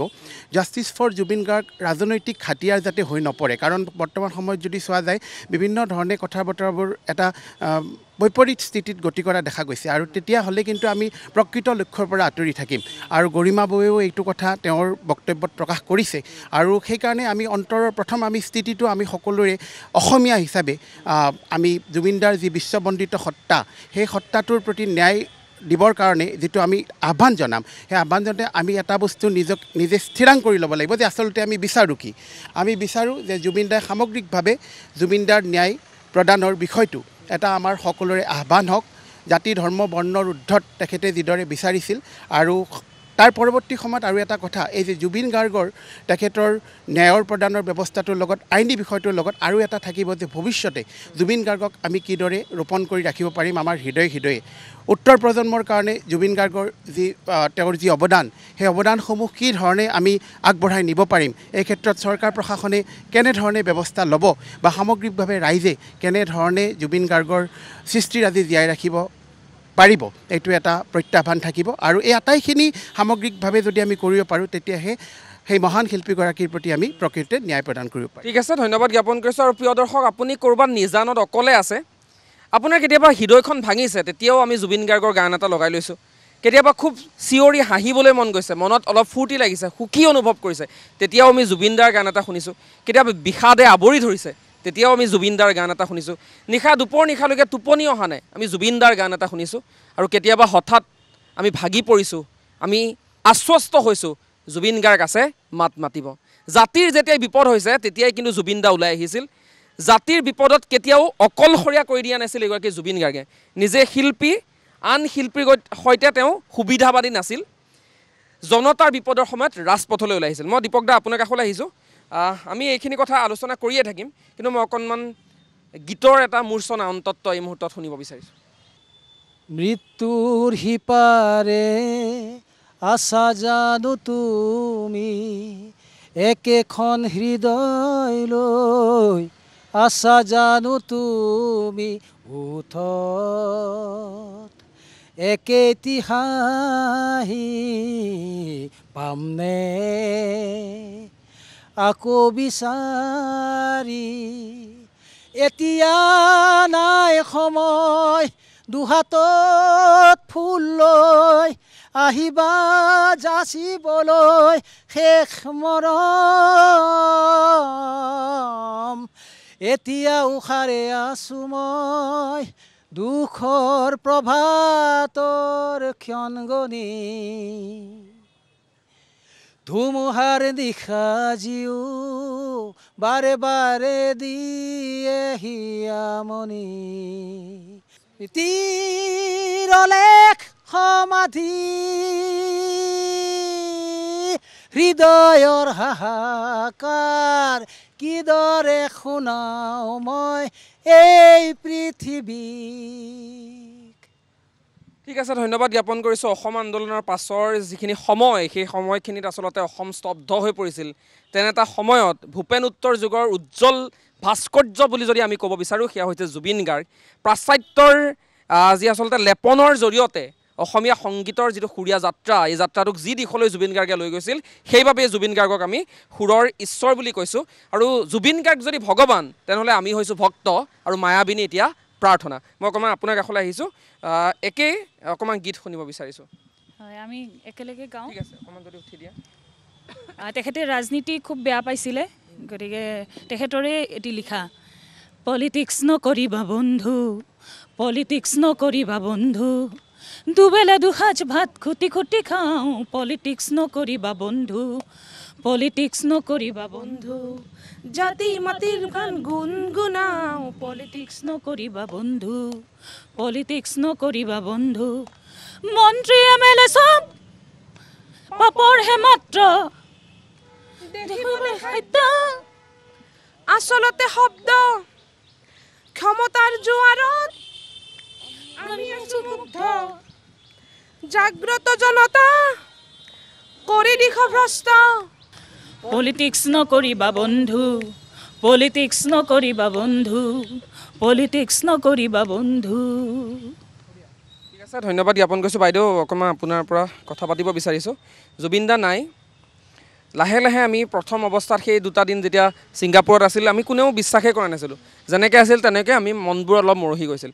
জুবিন দা যেতিয়া সৰু সজাই লৈ আহিলে তেতিয়া আমি উপলব্ধি কৰিলোঁ যে কিবা এটা হৈছে আৰু যিদিনা সোণাপুৰত আমি জুবিন দাৰ সেই অন্তিম সময়খিনিৰ সাক্ষী হৈছিলোঁ সেইদিনা আচলতে যি এটা পৰিৱেশৰ সৃষ্টি হ'ল সেইদিনা আমি অনুভৱ কৰিলোঁ সঁচাকৈয়ে সুৰৰ ঈশ্বৰ হৈছে এগৰাকী জুবিন গাৰ্গ গতিকে জুবিন দা বিহীন আজি 25টা দিন কেনেদৰে পাৰ কৰিছে সময়বোৰ সেইটো মই বুলিয়ে নহয় প্ৰতিটো সময়তে আবেগি গৈছোঁ মই মোৰ নিজৰ এটা বিজনেছ আছে মই সেই বিজনেছটোকো আওকাণ কৰিছোঁ সকলোৱে জানে পূজাৰ সময়ত পাৰ্লাৰবিলাকত মই পাৰ্লাৰৰ কাম কৰোঁ মানে ধৰক বহুত কাম আহে মই বহুত কাম ফিৰাইছোঁ মানে মই কৰিব পৰা নাই আৰু আজিও মই জুবিন দাৰ গীত শুনিলে মই বহুত আবেগিক হৈ পৰোঁ বহুত আজি 25টা ৰাতি এনেকুৱা এটা ৰাতি যোৱা নাই যিটো ৰাতি মই কান্দা নাই জুবিন দাৰ কাৰণে অকল মই নহয় প্ৰত্যেক অসমীয়াই কান্দিছে আৰু হয়তো জুবিন গাৰ্গ যিদিনা মৃত্যু হোৱা খবৰটো শুনি মই ভাবোঁ প্ৰত্যেক অসমীয়াৰে হৃদস্পন্দন 1 ছেকেণ্ডৰ হ'লেও স্তব্ধ হৈ গৈছে এইটো মানে প্ৰত্যেকৰে হৈছে গতিকে জুবিন দা নাই এই শব্দটো আমি কথাটো শুনিব ইচ্ছাই নাযায় যে মানে কোনোবাই যদি কয় জুবিন দা নাই এই কথাটো মানিব নোৱাৰোঁ কাৰণ ভিডিঅ'বিলাক চাই থাকিলে এনেকুৱা লাগে যেন আছে তেওঁ আমাৰ মাজত গতিকে সেইটো আমাৰ বহুত সেয়া আৰু মই আৰু এটা কথা ক'ব খোজোঁ এই নতুন এটা কথা আহি আছে যে দীপাৱলীত পালন কৰিব লাগে মুছলমানে যদি ঈদ মানে পালন কৰে এইটো হিন্দু মুছলমানৰ কথা নাহে ইয়াতে মুছলমানে ঈদ পালন কৰিলে ফটকা নুফুটায় কিন্তু আমি হিন্দুবিলাকে ফটকা ফুটাওঁ আমি আনন্দত ফুটাওঁ কিন্তু এটা কথা এই যে ফটকাটো কেতিয়া ফুটাওঁ আমি যেতিয়া মানুহৰ মনত আনন্দ লাগে এই জুবিন গাৰ্গ বিহীন অসমখনত কাৰো মনত আনন্দ নাই গতিকে ফটকাটো কোনোবাই জাৰি কৰিব নালাগে ফটকা ফুটাব লাগে নে নালাগে ফটকা নিজে নিজেই কোনেও নুফুটায় কাৰো ঘৰত মই ভাবোঁ ফটকা নুফুটায় কিন্তু চাকি চবেই জ্বলাব আৰু হয়তো অইনবাৰ যিখিনি চাকি জ্বলাইছিলোঁ সামৰ্থ্য অনুযায়ী কাৰণ চবৰে চাকি তেল মিঠাতেল কিনিবলৈ ইমান পইচা নাথাকিব পাৰে কিন্তু যিমানখিনি জ্বলাইছোঁ মই ভাবোঁ এইবাৰ জুবিন দাৰ নামত আৰু বেছিকৈহে জ্বলাম চাকি বেছিকৈ জ্বলাম গতিকে জুবিন দা বিহীন অসমখনত আমি জুবিন দাক এনেকৈ আমি নিজৰ মাজত জীয়াই ৰাখিবৰ কাৰণে আমি এনেকুৱা কিছুমান পদক্ষেপ ল'ব লাগিব যিটোৱে মানে আমাক চবৰে মনত সাহস আহে যে জুবিন দা আছে বুলি মনত সাহস আছে তেতিয়া আমি আগুৱাই যাব পাৰিম এতিয়াও আচলতে আপোনাৰ চকু চলচলীয়া হৈ পৰিছে কিন্তু প্ৰিয় দৰ্শক এইখিনিতে আৰু এটা কথা আমি এনেদৰেও ভাবিব পাৰোঁ নেকি সেয়া মোৰ ব্যক্তিগত কথা আমি ফটকা ফুটাম আমি আতচবাজিও ফুটাম জুবিন দাই যিদিনা ন্যায় পাব সেইদিনা ফুটাম ইয়াতকৈ বেছিকৈ ফুটাম হয় না সেয়াই আচলতে জনতাৰ মনৰ কথা মই অকণমান আপোনাৰ কাষলৈ আহিব বিচাৰিছোঁ ফটকা আতচবাজি এইবোৰ কথা চলি থাকিব কিন্তু এই মুহূৰ্তৰ আটাইতকৈ ডাঙৰ কথাটোৱে হৈছে জুবিন দাৰ ন্যায় প্ৰথম কথাটো আমি কি বিচাৰিছোঁ যে জুবিন দা আমাৰ সম্পদ আৰু এই সম্পদগৰাকীৰ মৃত্যু ৰহস্যজনক মৃত্যুৰ ক্ষেত্ৰত আমি ন্যায় বিচাৰিব লগা হৈছে এইটো এটা দুৰ্ভাগ্যজনক কথা আৰু আমি বাৰম্বাৰ এটা কথাই কৈছোঁ যে জুবিন দাৰ ৰহস্যজনক মৃত্যুৰ লগত জড়িত ব্যক্তিসকলক কঠোৰৰ পৰা কঠোৰতম শাস্তি প্ৰদান কৰিব লাগে এইটো চৰকাৰৰ দায়িত্ব কাৰণ সম্পদ এটাক ধ্বংস কৰা ধ্বংসকাৰীসকলৰ ওপৰত পদক্ষেপ লোৱাটো চৰকাৰৰ দায়িত্ব আৰু এই ক্ষেত্ৰত চৰকাৰখনে দৃঢ়তাৰে পদক্ষেপ ল'ব লাগিছিল এতিয়া লেহেমে গতিৰে এটা অন্য ফালেৰে নিয়াৰ এটা ষড়যন্ত্ৰ কৰিছে গতিকে এই ক্ষেত্ৰত এই ষড়যন্ত্ৰটো বন্ধ কৰি আচলতে জুবিন দাৰ ন্যায়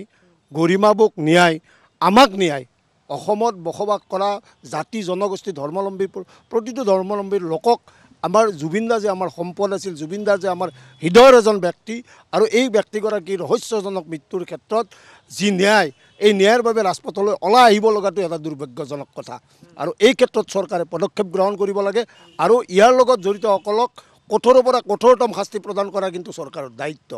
ঠিক আছে ধন্যবাদ জ্ঞাপন কৰিছোঁ আৰু এটা কথা অসমত এটা হিতাধিকাৰী পৰিয়াল আছে আপুনি হয়তো কোৱা নাই এটা হিতাধিকাৰী পৰিয়াল আছে সেই পৰিয়ালটো সাংস্কৃতিৰ হিতাধিকাৰী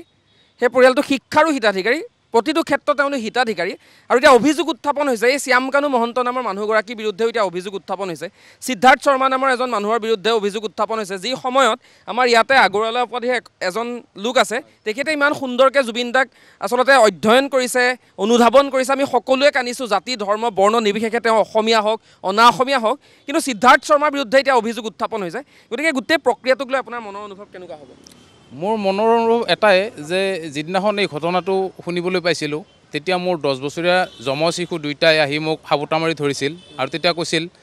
যে দেউতা আজি এনেকুৱা এটা অনুভৱ হৈছে যে আমাৰ ঘৰৰ কোনোবা এজন ব্যক্তি ঢুকাইছে কিয় এনেকুৱাকৈ মোৰ বেয়া লাগিছে আৰু সেই কথাটো কোৱাৰ লগে লগে আমি গোটেই পৰিয়ালটো আৱেগিক হৈ গৈছোঁ আজি 25টা দিন এনেকুৱাকৈ আমি এটা আৱেগৰ লগত জড়িত হৈ আমি চলি আছোঁ আজি যিজন ব্যক্তিৰ কথা কৈছে এই ব্যক্তিজনৰ লগত জড়িত আৰু বাকীবোৰ ব্যক্তিৰ কথাও মই কওঁ যে আজিৰ মোৰ ব্যক্তিগত এটা অনুভৱ আমি ৰামক দেখা নাই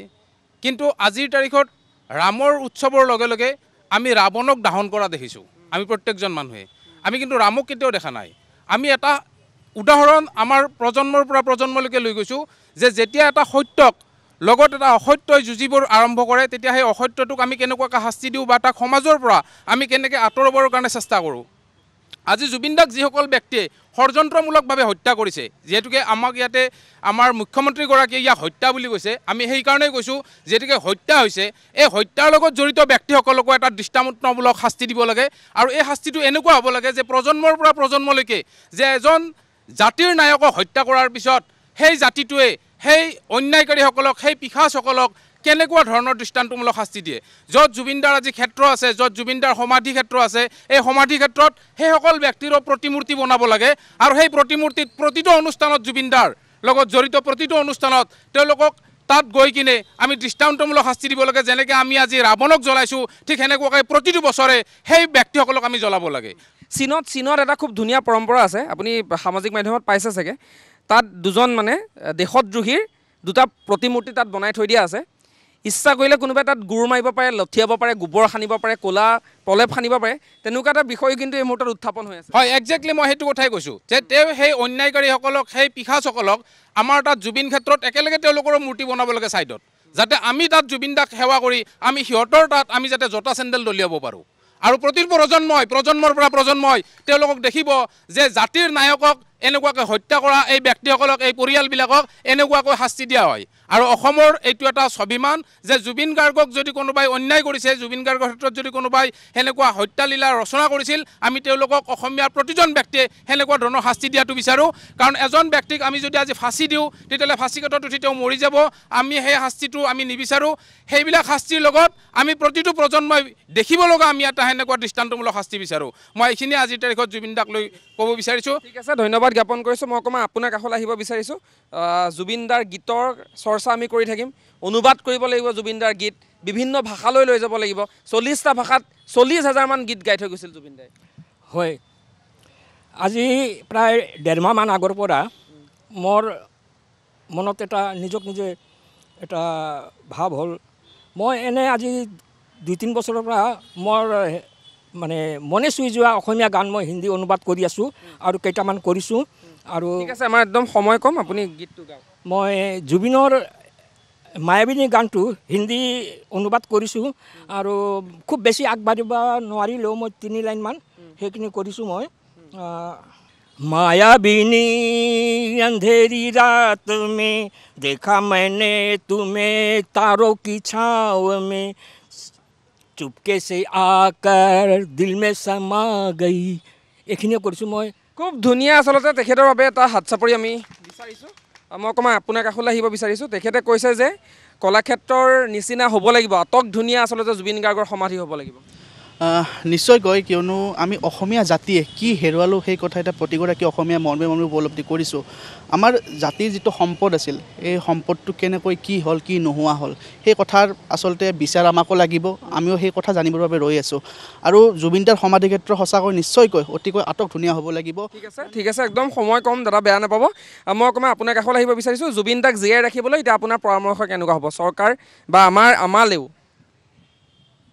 পৰামৰ্শ কেনেকৈ হ'ব প্ৰথম পৰামৰ্শটো হ'ল কি জুবিন গাৰ্গৰ হত্যাৰ কাৰণ জানিব লাগিব জুবিন গাৰ্গ কিয় নোহোৱা হ'ল কাৰণ জানিব লাগিব জুবিন গাৰ্গৰ ন্যায় দ্বিতীয় পৰামৰ্শটো হ'ল এই ন্যায় প্ৰদানৰ পিছত অসম চৰকাৰে অসমৰ ৰাইজক লৈ পেলাই এখন সমিতি গঠন কৰি দিয়ক, যিখন সমিতিয়ে জুবিন গাৰ্গৰ ভৱিষ্যতলৈ জুবিন গাৰ্গক কেনেকৈ জীয়াই ৰাখিব পাৰে, জুবিন গাৰ্গৰ স্মৃতি, জুবিন গাৰ্গৰ অৱদান কেনেকৈ জীয়াই ৰাখিব পাৰে তাৰ ওপৰত সিদ্ধান্ত ল'ব। আৰু মই শেষত এটা কথা ক'ব বিচাৰিছোঁ, জুবিন গাৰ্গৰ প্ৰথমগৰাকী মেনেজাৰ খুব সম্ভৱ পবিত্ৰ মাৰ্ঘেৰিটা আছিল। আজি সেইগৰাকী পবিত্ৰ মাৰ্ঘেৰিটা ভাৰত চৰকাৰৰ ষ্টেট ফৰেইন মিনিষ্টাৰ। গতিকে প্লেচ অফ অকাৰেঞ্চ ছিংগাপুৰলৈ যাব নোৱাৰাৰ কাৰণ থাকিব নোৱাৰে বুলি আমি ভাবোঁ। পবিত্ৰ মাৰ্ঘেৰিটাই দায়িত্ব লওক জুবিন গাৰ্গ ছিংগাপুৰত কেনেকৈ নহ'ল, ছিংগাপুৰৰ প্লেচ অফ অকাৰেঞ্চলৈ যাবলৈ অসমৰ তদন্তকাৰী কমিটিবিলাকক তাত যাবলৈ দিয়া হওক। আমি সেই দাবীটো বিচাৰিছোঁ। ঠিক আছে, ধন্যবাদ জ্ঞাপন কৰিছোঁ। দীপক দা, এটা কথা, জুবিন দাক সকলোৱে লুটি পুটি খালে। 5 লাখ টকীয়া সোণৰ মাইক্ৰফোন এতিয়া 16 লাখ টকাত দি এইটো কি আছিলে নাম তাৰ, শেখৰ জ্যোতি গোস্বামী বোলাটোৰ কথাও এতিয়া ওলাই আছে। গতিকে সেই সহজ সৰল মানুহটোক কিন্তু বহুতে লুটি পুটি খালে। সেইটোতো হয়ে বাৰু। আৰু আটাইতকৈ ডাঙৰ কথাটো, এটা মিউজিচিয়ান বা মিউজিক কৰা হাৰে মই যে মিউজিক কৰা মানুহ এজন ইমান নিকৃষ্ট কাম এটা কৰিব পাৰে বুলি মই এতিয়াহে গম পাইছোঁ। আমি ইমান সন্দেহ নকৰোঁ, কিয় আমি চাফা মানুহ, আমিও জুবিনৰ লগত মিউজিক কৰিছোঁ, আমিও বজাইছোঁ, কিন্তু এটা মিউজিচিয়ান ইমান তললৈকে নামিব পাৰে বুলি এতিয়াহে গম পালোঁ। ইয়াৰ শাস্তি পাবয়ে, ইয়াৰ শাস্তি পাবই। আৰু মই এটা মানে আপোনালোকৰ মাধ্যমেৰে সকলো শিল্পীক উঠি আহক বা গোটেই শিল্পীখিনিক এটা মই মানে ৰিকুৱেষ্ট কৰোঁ, অসমৰ প্ৰতিখন জিলাত প্ৰতিখন চহৰত একোটা শ্যাম কানু আছে, কিন্তু সেই শ্যাম কানুবিলাকৰ কাৰণে মানে অলপ সাৱধান থাকিব লাগে আৰু চিনাক্ত কৰিব লাগে প্ৰতিজন শ্যাম কানুৰ দৰে মানুহক। আমাৰ ইয়াতো আছে, নলবাৰী বুলি নহয়, অসমৰ প্ৰতিখন জিলাত প্ৰতিখন চহৰত আছে। সেইবিলাকৰ পৰা দূৰত থাকিব লাগে। আৰু আমাৰ শিল্পীখিনিৰো অলপ ন্যূনতম ভুল এটা আছে, কিন্তু মানে এটা ভাল মানে অলপ বজাব পৰা হ'লে বা অলপ গাব পৰা হ'লে এনেকুৱা লেভেল তাৰমানে বেলেগ কাম কৰিব নোৱাৰে আৰু, বুজি পাইছানে? বেলেগ কাম নকৰে, বজাৰত নাযায়, বজাৰ নকৰে, মানে অলপ মানে কেনেকুৱা আৰু মই অমুক, মই আৰ্টিষ্ট, মই অমুক, সেইবিলাক লেভেলটো দিব নালাগে আচলতে। গতিকে সেনেকুৱা মানুহে শ্যাম কানুৰ পালত পৰে কিন্তু মানে। ঠিক আছে দাদা, ধন্যবাদ জ্ঞাপন কৰিছোঁ। মই অকণমান আপোনাৰ কাষলৈ আহিব বিচাৰিছোঁ, সকলোৰে পৰা অকণমান আচলতে মনৰ কথা জানিবলৈ চেষ্টা কৰিছোঁ। আপোনাৰ কাষলৈ আহিছোঁ, আপুনি কেনেদৰে আচলতে আশা কৰিছে জুবিন দাৰ ন্যায়ৰ প্ৰসংগটো? ন্যায় আচলতে জুবিন গাৰ্গ আমাৰ মাজৰ পৰা 25টা দিন হ'ল তেওঁ আঁতৰি গ'ল। এই 25টা দিন ৰাইজে বহুত অপেক্ষা কৰিলে তেওঁৰ পৰা, চৰকাৰৰ পৰা কিবা ন্যায় পাব বুলি। চৰকাৰে যি তদন্ত প্ৰক্ৰিয়া আৰম্ভ কৰিছে, এই প্ৰক্ৰিয়া অতি লেহেমীয়া হৈছে। এই প্ৰক্ৰিয়াৰে আমি কেতিয়া ন্যায় পাম, সেই এটা ডাঙৰ প্ৰশ্নবোধক চিন হৈ পৰিছে। গতিকে তথাপিও ৰাইজে আশা কৰিছে যে যিমান সোনকালে পাৰে চৰকাৰে এই দায়িত্ব পালন কৰক, নহ'লে ৰাইজ কিন্তু বহুত বেয়াকৈ অসন্তুষ্ট হ'ব। আৰু আমি গম পাইছোঁ যে জুবিন গাৰ্গৰ পত্নী তেখেতে গৰিমা গাৰ্গ, তেখেতেও তাৰমানে 10 দিনৰ এটা সময়সীমা দি দিছে।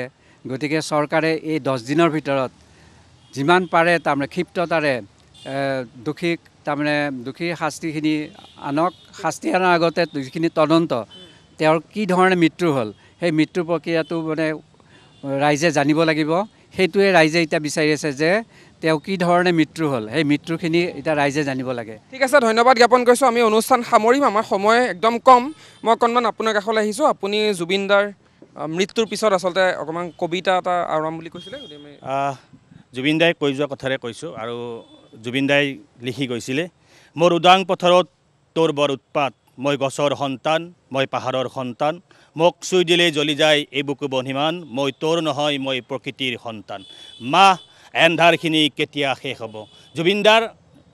কৈ গৈছে মাহ কেতিয়া আন্ধাৰখিনি শেষ হ'ব। আমি বিচাৰিছোঁ জুবিন দাৰ মৃত্যু যাতে আন্ধাৰত ৰৈ নাযায় কেতিয়াও। জুবিন দাৰ মৃত্যু পোহৰলৈ আহিব লাগিব, আৰু এই মৃত্যুৰ পোহৰ আমি অসমীয়া ৰাইজে পাব লাগিব। জুবিন দাৰ মৃত্যুৰ নাই অসমীয়া ৰাইজে পাবই লাগিব। হয়, সেয়া আশা কৰিছোঁ। মই একদম শেষত আপোনাৰ কাষলৈ এবাৰ আহিব বিচাৰিছোঁ। আপোনালোকৰ মাধ্যমেৰে এটা অনুৰোধ আছে, সমগ্ৰ অসমবাসীকে হওক বা যিখিনি আমাৰ শিল্পী আছে, পুৰণি আমাৰ অহা প্ৰজন্ম, আমাৰ এই যে জুবিন গাৰ্গৰ গীতসমূহ, সেইসমূহ যাতে বিকৃত নকৰে অনুৰোধ জনালোঁ। বহুতে নিজাকৈ কিছুমান ষ্টাইল সুৰ লগাই পেলাই গাবলৈ চেষ্টা কৰে। তেখেতৰ গীতসমূহ তেখেতে যেনেকৈ গাই থৈ দিছে আমি তেনেকৈ গাব নোৱাৰোঁ, যদিও আমি চেষ্টা কৰিব লাগে তেখেতৰ সুৰখিনি সদায় সজীৱ কৰি ৰখাৰ বাবে। এই নাগাৰাৰ নাম এই বহুত বিকৃত কৰে কিছুমান, গতিকে সেইটো যাতে নহয় তাৰ বাবে মই সমগ্ৰ অসমবাসীকে অনুৰোধ জনাইছোঁ। ধন্যবাদ। ঠিক আছে, ধন্যবাদ জ্ঞাপন কৰিছোঁ। আমি অনুষ্ঠান সামৰিম, কিন্তু প্ৰিয় দৰ্শক, আমি একেকেইটা কথাই পুনৰবাৰ উত্থাপন কৰিব বিচাৰিছোঁ। আমি যদি এক মুহূৰ্তৰ বাবেও জুবিন গাৰ্গক সুৰৰ ঈশ্বৰ বুলি ভাবোঁ, তেনেহ'লে আমি পুনৰবাৰ ক'ব বিচাৰিছোঁ আমি সকলো হৈছোঁ সেই ঈশ্বৰৰ ভক্ত। আৰু শ্ৰীমন্ত শংকৰদেৱ আৰু মাধৱদেৱে বৰগীত, ঘোষা ৰত্নাৱলী, কীৰ্তন দশমৰ মাজেৰে যিখিনি কাম কৰি থৈ গ'ল, সেই একেখিনি কাম এইগৰাকী জুবিন গাৰ্গে নিজৰ সৃষ্টিৰাজিৰ মাজেৰে কৰি থৈ গৈছে। কিন্তু সেই কথা আমি মানি ল'ব লাগিব। আৰু ক'ৰবাত নহয় ক'ৰবাত মোৰ এনেকুৱাও অনুভৱ হয়, যদিহে জুবিন গাৰ্গে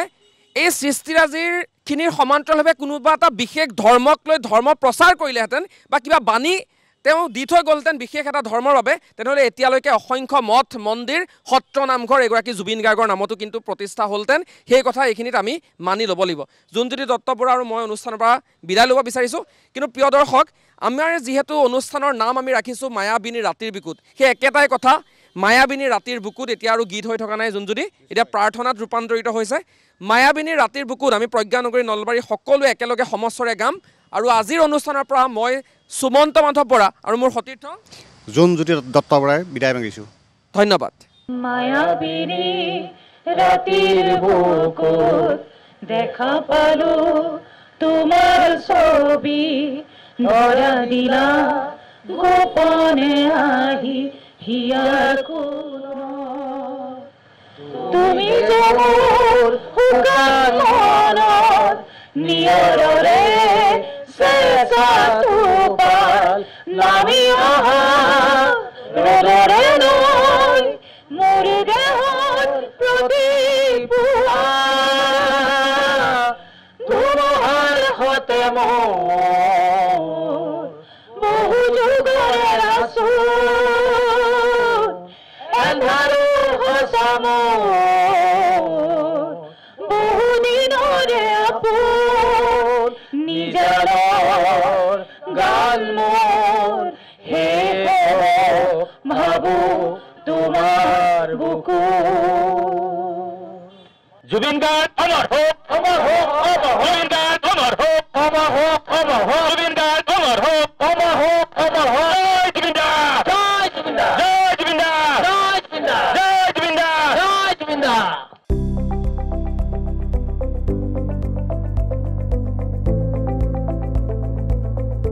NB নিউজ, সহজ সৰল ভাষাত নৱভাৰতৰ কথা।